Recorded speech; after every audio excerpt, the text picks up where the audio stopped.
Hi guys, this is Anshul Pal back with another video. This is gonna be very informative and mark my words, this is gonna save you a ton of money in the long run and you will thank me later. So आजकल बच्चे they come up to me and they say we don't need education loan, या they say कि majority of the loan which we're gonna take we're not gonna use it, या हमारे पास पैसा है, papa mummy बोलते हैं, दादाजी बोलते हैं कि यार तुम्हारे लिए तो कमा रहे हैं तो एजुकेशन लोन क्यों, है ना, क्यों फंसना उस चीज़ में। तो ये बड़ा ही old school and bad mindset है। All the people, all the rich people who are in the world don't think like that. So although the topic for the day is about education loan, इस चीज़ को आपको अपनी life में भी याद रखने की ज़रूरत है कि लोन की क्या अहमियत है आपके लाइफ में, और क्यों आपको आपके कॉर्पस को, जो आपकी जमा पूंजी है, जो इतने सालों से आपने कमाया है मेहनत करके, अपना टाइम इन्वेस्ट करके, उसकी वैल्यू होनी चाहिए। और उसको एजुकेशन लोन में तो बिल्कुल भी इस्तेमाल नहीं करना चाहिए। Right, let's discuss about that. Common mistake, accumulated जो सेविंग्स और कॉर्पस रहती है फैमिली की, जो उन्होंने इतने सालों से पैसे मेहनत कर करके जमा पूंजी जोड़ी है, उसे वो लोग इन्वेस्ट कर देते हैं एजुकेशन में, thinking that this is an investment. Well, it is not an investment, है ना। And loses years of compounding growth. वही पैसा अगर वो कहीं इन्वेस्टमेंट में डालते हैं, जिसके बारे में हम बात करेंगे, पहले तो वो उस पर मिस आउट करते हैं, द इन्वेस्टमेंट अपॉर्चुनिटी पे। एंड सेकेंड, जो टैक्स बेनिफिट्स जो आपको मिलते हैं जब आप लोन लेते हैं, तो गवर्नमेंट ऑफ इंडिया आपको बहुत सारे टैक्स एग्जामिशंस और बेनिफिट्स देती है, जो आप अपने बिजनेस जॉब दोनों में लगा सकते हैं। राइट, एंड ऑब्वियसली बिकॉज आप बाहर जा रहे हैं, आप एजुकेशन लोन ले रहे हैं, तो आजकल एवरेज एजुकेशन लोन जो लोग लेते हैं, Indore students, is somewhere around 30 lakhs। It could go higher and above, but average बता रहा हूँ आपको, 30 लाख का तो ले ही रहे हैं। तो 30 लाख के लोन लेने की कैपेसिटी है आपकी, राइट। तो आपकी काफ़ी अच्छी जॉब होगी, ऑब्वियसली आपके फैमिली की फाइनेंशियली काफ़ी स्टेबल है, या बिजनेस है, तो you would require that tax exemptions. तो ये तो मत ही बोलना मुझे कि अरे हमें तो टैक्स एग्जम्पशंस चाहिए नहीं। किसको नहीं चाहिए, है ना, आपको तो ज़रूर चाहिए। And furthermore, education loans are affordable with EMI tax benefits, तो उसके बारे में भी हम डिस्कस करेंगे। एंड तो ऐसा लगता है लोगों को। And investment returns can outpace the loan interest rates 100%, 100%। Okay, चलिए इस बारे में बात करते हैं। Very excited about this topic. पहली बात, एजुकेशन लोन के बारे में हम जान लेते हैं कि 2026 में जो इंटरेस्ट रेट चल रहा है वो क्या चल रहा है। अनसिक्योर्ड, सिक्योर्ड, बहुत सारी बैंक्स है। I have taken education loan myself from HDFC Credila when I was planning from abroad. This is not sponsored by Credila anyways, so I'm just telling you my life story. मैंने 25 lakhs का loan लिया था at the rate of 10.8, है ना। Unsecured था वो। तो secured, unsecured, right, based on your family financial history and everything. This ये करंटली चल रहा है अब्रॉड का। डोमेस्टिक का 1% कम चल रहा है, 8.25 to 9.75। ठीक है, this is very competitive by the way, है ना। ये ऐसा नहीं कि हम 8 पे कर लेंगे, 8 पे नहीं कर सकते आप लोग, है ना। तो पॉसिबल नहीं है generally speaking. Historical equity fund returns, अगर आप फंड रिटर्न्स देखोगे 5 साल का, अगर आप देखो, सिंपली यहीं से सॉल्यूशन निकल गया। आप देखो कि आपका इंटरेस्ट जो लग रहा है आपको 10-11% लग रहा है, 12 भी पकड़ लो। लेकिन अगर आप इक्विटी फंड में अगर पैसा डाल दोगे, तो उसका 5 साल का रिटर्न ही 20%, चलो कम से कम भी मान लो तो 18% चल रहा है। Right, so what am I talking about, right. इसको अपन एक एग्जाम्पल से समझने की कोशिश करते हैं। राइट, फर्स्ट एग्जाम्पल है कि एक इंसान है, एक लड़का है रमेश, उसको 20 लाख रुपए उसने सेव करे हुए हैं, और उसने अपने जो इतने सालों से जो 20 लाख रुपए सेव कर रहा था, उसकी फैमिली सेव कर रही थी, उसने पूरा का पूरा फंड लगा दिया अपनी मास्टर्स डिग्री में। राइट, उसने पूरा का पूरा अपना कॉर्पस लगा दिया। तो पहले अपन वो डिस्कस करेंगे सिचुएशन, है ना। तो आप देखो कि उसने जो है ना पूरी अपनी 5 ईयर की अगर प्रोजेक्शन अपन ने देख रहे हैं, उसने पूरा का पूरा पैसा 20 लाख कॉर्पस में लगा दिया। तो 5 साल के बाद उसके पास डिग्री आ गई, आई अंडरस्टैंड, उसकी जॉब लग गई, बट जो 5 लाख जो मतलब 20 लाख रुपए उसने लगाया 5 साल के अंदर, that's just gone. He didn't understood, Ramesh didn't understand the value of it. अगर वो वही पैसा, क्योंकि तो लोन तो कम होने वाला है, राइट, आप EMI देंगे, आपकी जॉब लग जाएगी, इवेंचुअली आप राइट ऑफ कर देंगे, राइट, सब लोग करते हैं। पर अगर वही पैसा उसने एजुकेशन लोन ले लिया होता 20 lakhs का, और उसे 20% पर एनम के इंटरेस्ट रेट के हिसाब से दिया होता, तो 20 लाख रुपए तो 50 लाख रुपए बन गया होता ना। या अगर उसी पैसे को भी वो इन्वेस्ट कर देता या अपना एजुकेशन लोन उससे पे कर सकता था, तो उसका कॉर्पस भी बच गया और उसने एजुकेशन लोन भी पे कर दिया। तो you have both the things. आप अपने कॉर्पस को मत छोड़ो, यही मैं बता रहा हूँ। अगर वो कीप इन्वेस्टिंग करता होता तो उसके वो 50 लाख बन जाए होते। 50 लाख में से आराम से वो अगर 20 लाख का 25 लाख भी हो गया है 10% के हिसाब से अपन लेके चले, 27 lakhs भी हो गया है बाय दैट टाइम, तो भी he could have paid it off. उसकी जेब से पैसा नहीं गया, is what I am saying, right. तो that is great, and on top of that आपको टैक्स बेनिफिट्स भी मिले, राइट। तो लोन रिपेमेंट रियलिटी जो 20 लाख का अगर आप देखोगे, 20 लाख का 9.5 पर PA पे आप ले लो, 10 साल का चलता है, 10 साल का टाइम पीरियड रहता है। आप किसी बैंक के साथ जब टर्म शीट या जो आप अपना एजुकेशन लोन एग्रीमेंट साइन करेंगे, तो उसमें 10 साल का टेन्योर रहता है। इट कुड एक्सटेंड, कुछ केसेस में बैंक्स एक्सटेंड कर देती है, बट वाई बॉदर, है ना, 10 साल में पे हो जाता है। तो इसके हिसाब से आपकी 31,000 की EMI चल रही है। आप ये 31,000 20 लाख रुपए आप अगर अच्छे इक्विटी फंड में डालोगे तो आपको उससे ज़्यादा इंटरेस्ट ही मिल जाएगा। आप अपने इंटरेस्ट से ही पे कर दोगे ये 31,000, समझ रहे हैं ना आप। तो ये बेनिफिट है। ऑन टॉप ऑफ दैट आपको ATE का जो सेक्शन 80E है उसके तहत आपको इंटरेस्ट रेट भी टैक्स डिडक्टेबल रहेगा, वो टैक्स, तो आप उससे भी अपना फ़ायदा होगा आपका, है ना, आपके टैक्स एग्जम्पशंस मिलेंगे आपको। ऑन टॉप ऑफ दैट जो टोटल कॉस्ट आ जाती है ना 27 lakhs की हो जाती है आफ्टर एवरीथिंग, लोन की 27 lakhs की जो मैंने आपको बता रहा था, राइट, 27.5 28। तो भाई वो तो आपने अपने 20% से ही पे कर दिया ना, राइट, जो मैं आपको बता रहा हूँ, ऑप्शन बी। तो do you see the opportunity? I hope you can see the opportunity, right. तो that is amazing, and that's how clearly it's easy. आप अपने अपने कॉर्पस भी बचा लिया, आपकी जो जमा पूंजी है उसको भी टच नहीं होने दिया अपन ने, अपने लोन भी पे ऑफ कर दिया, राइट। और बीच में अपन ने टैक्स एग्जम्पशंस और मार्केट अपॉर्चुनिटीज़ का फ़ायदा उठा के थोड़ा सा फ़ायदा भी निकाल लिया in the meantime. So at the end of the day it's a win win situation, right. So wealth gap आप देखिए, कहाँ 50 लाख, कहाँ 0 rupees. Then you have to start off again square one से कि चलो अब मास्टर्स हो गए, फिर पढ़ाई करूँगा, फिर बनाऊँगा, तो आपकी ज़िंदगी की 10-12 साल तो वेस्ट हो गए ना वो। तो प्लीज़ इस बात का समझिए और इस बात को थोड़ा सा खुद की मैथ्स कीजिए, है ना।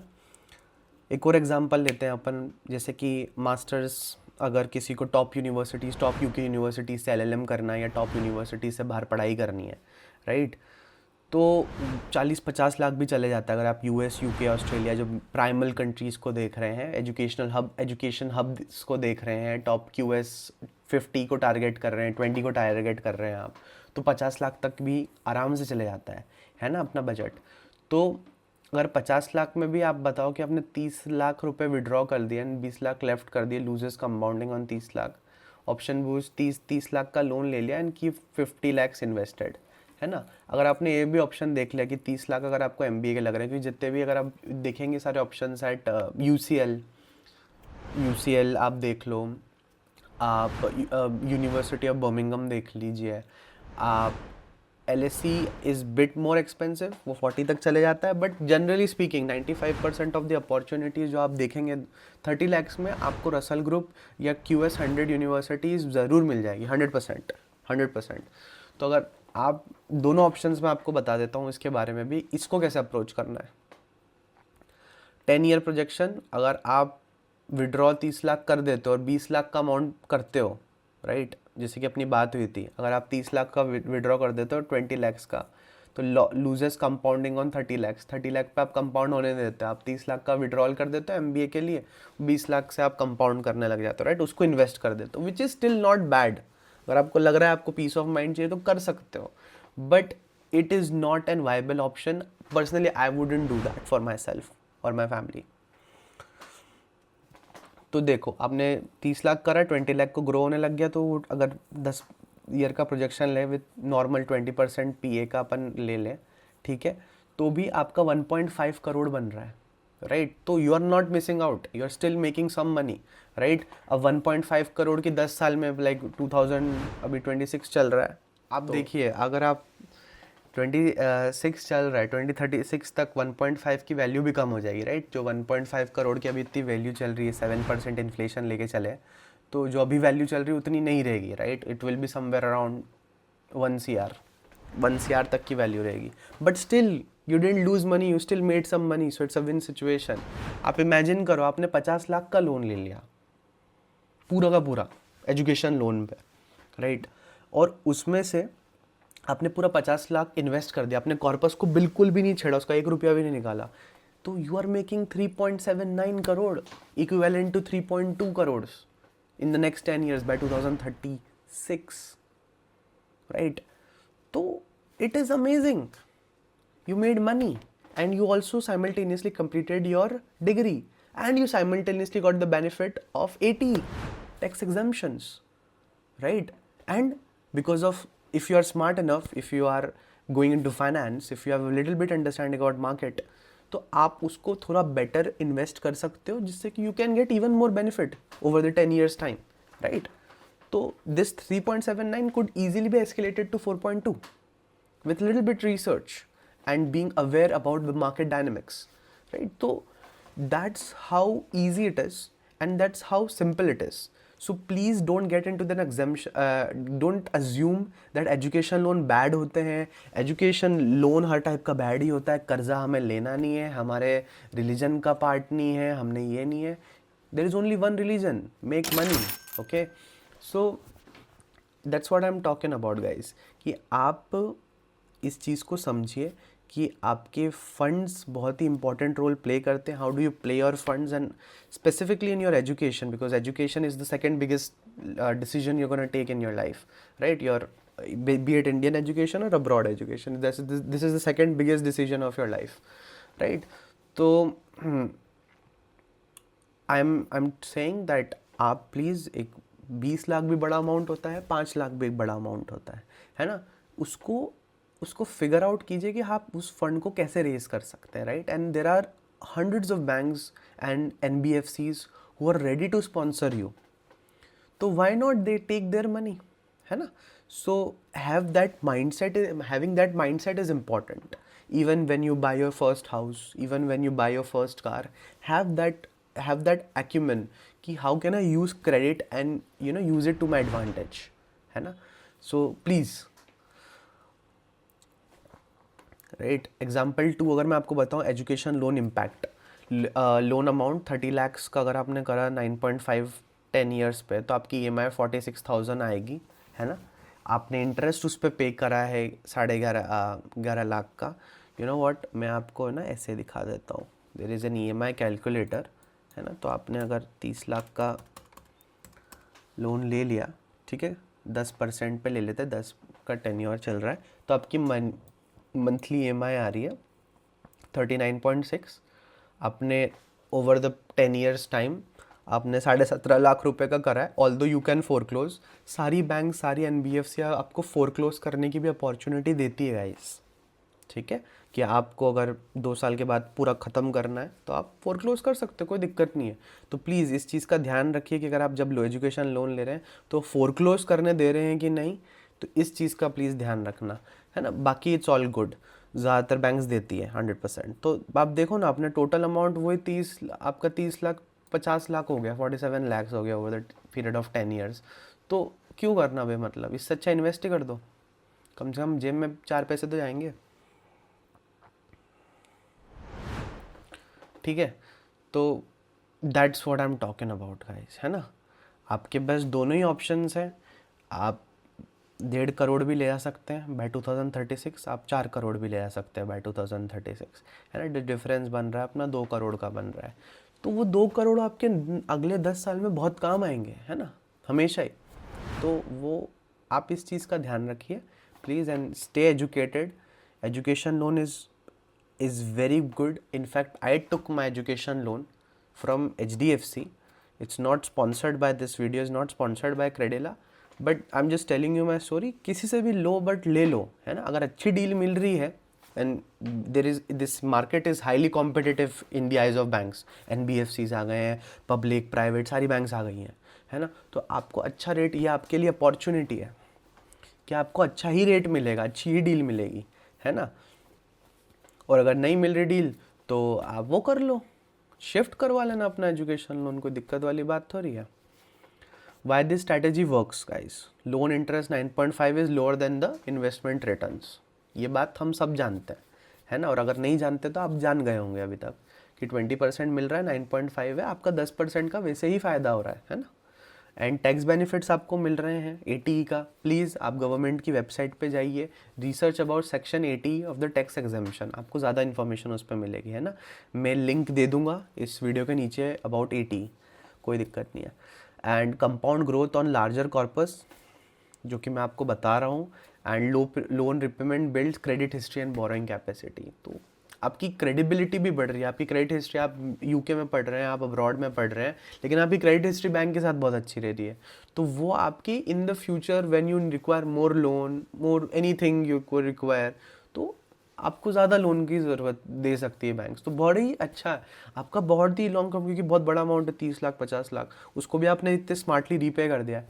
तो in the eyes of in your reputation, the banks का क्रेडिट स्कोर आपका बहुत ही अच्छा बूस्ट हो जाएगा, आप और आपकी पूरी फैमिली का. एंड लॉन्ग टर्म रेपुटेशन रहेगी sustained among all the banks in India, right, just because of that credit report. तो उसका भी आप ध्यान रखो. It's about saving money, getting better credit report, getting better reputation and taking फायदा of ATE, है ना. so that's the thing guys, है ना. तो आपका यही एक्शन प्लान होना चाहिए. अगर आपका ऑफर लेटर आ गया है या आप अभी बैंक्स में बात कर रहे हैं about and you have decided that इतना का मुझे अमाउंट का फाइनेंसेस लगेंगे, once you have that much in your mind कि इतना मुझे फाइनेंसेस लगेंगे, फंड्स, तो प्लीज़ कनेक्ट विथ मी, है ना. और connect with any other banks, उनसे बात करो, उनसे समझो कि मैं इसको और बेटर कैसे कर सकता हूँ. मैंने आपको बहुत ही आइडियल ऑप्शंस, आइडियल सिचुएशन बता के रखी है, आप इसको और बेटर कर सकते हो with some research, right. It's pretty simple. And आप एजुकेशन लोन के लिए NBFCs में अप्लाई करिए. आजकल तो बैंक्स आपके घर आ जाती है with all the documents and everything. So it has become very convenient for you and your family. आपको बैंक नहीं आना पड़ता, बैंक आती है आपके पास, है ना. एंड यस, आप फिर अपने पोस्ट ग्रेजुएशन के बाद जो आपकी सैलरी पैकेज लग रहा है, उसके लिए तो आपने मेहनत करी होगी. 50 लाख आप ऐसी जगह पे तो इन्वेस्ट करोगे नहीं. तो अच्छा ऑप्शन, अच्छा प्रोग्राम जिसमें आपको PSW मिल रहा है, अपॉर्चुनिटीज़ मिल रही है वर्क की, जिससे कि आप उस सैलरी का से आप पे करो अपना और फोरक्लोज करो अपना लोन. अपने कॉर्पस को नहीं छेड़ना, है ना. तो thank you so much. Bottom line यही है कि कॉर्पस आपकी वेल्थ बिल्डिंग है, ये आपका बहुत बड़ी लग्जरी है जो आपको आने वाले 10 साल में बेनिफिट मिलेगा, है ना. प्लीज़ उसको एजुकेशन लोन के लिए तो प्लीज़ मत सेक्रीफाइस करना, है ना. And take care guys, go with God, and I will see you in the next video. Thank you.